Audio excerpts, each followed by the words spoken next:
નમસ્કાર મિત્રો, સ્વાગત છે ફરી એક ટોપિકમાં નવા વિડીયો સાથે। મિત્રો, પીએમએલની વાત છે પહોંચી છે મુખ્યમંત્રી પાસે। મિત્રો, શું છે મહત્વનો પરિપત્રની હકીકત?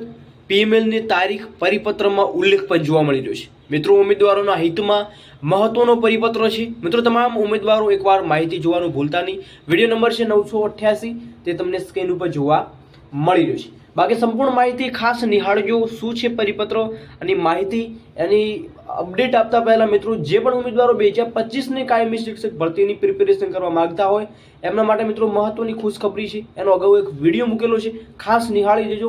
વિડીયો ડિસ્ક્રિપ્શનમાં લિંક મળશે, ત્યાં પણ તમે અપડેટ મેળવી શકો છો। તો આજની મહત્વની અપડેટ શું છે વિગતવાર થોડી ચર્ચા કરીએ।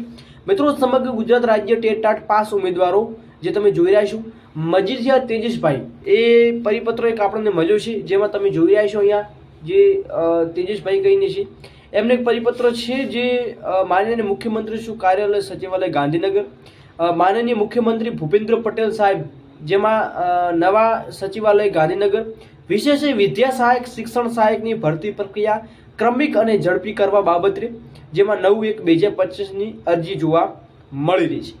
મિત્રો, ઉપરોક્ત વિષય અને સંદર્ભે જણાવવાનું કે રાજ્ય સરકાર દ્વારા એપ્રિલ 2023માં વિદ્યા સહાયક અને જૂન સપ્ટેમ્બર 2023માં અનુક્રમે સેકન્ડરી હાયર સેકન્ડરી દ્વિસ્તરીય પરીક્ષા લેવાયેલી હતી। આ પરીક્ષાને લીધે ઘણા લાંબો સમય વીતી ગયો છે, છતાં શિક્ષકોની ભરતીની ના વિલંબ જોવા મળી રહ્યો છે। મિત્રો, માનનીય શિક્ષણ મંત્રી તેમજ ભરતી પ્રક્રિયા સંબંધિત અધિકારીઓની સમક્ષ વારંવાર મૌખિક અને લેખિત રજૂઆત કરવા છતાં પણ યોગ્ય આપણને જવાબ મળ્યો નથી। આજે નિરાશ થયેલા અમુક ગુજરાત ટેટ પાસ ઉમેદવારો આપસીને મુખ્યમંત્રીને રજૂઆત કરવા જઈ રહ્યા છે। મિત્રો, તમે જોઈ રહ્યા છો 16/1/2025ની વિદ્યા સમીક્ષા કેન્દ્રે મળેલી શિક્ષણ અને બેઠકમાં જાહેર મંચ પતે શિક્ષણ સાહેબનું નિવેદન હતું કે 24,700 અન્ય માધ્યમિક સહિત ધોરણ 1 થી 12 ને તમામ ભરતી પ્રક્રિયા છે એ 1 મહિનાની પારદર્શિતા સાથે પૂર્ણ કરવામાં આવશે।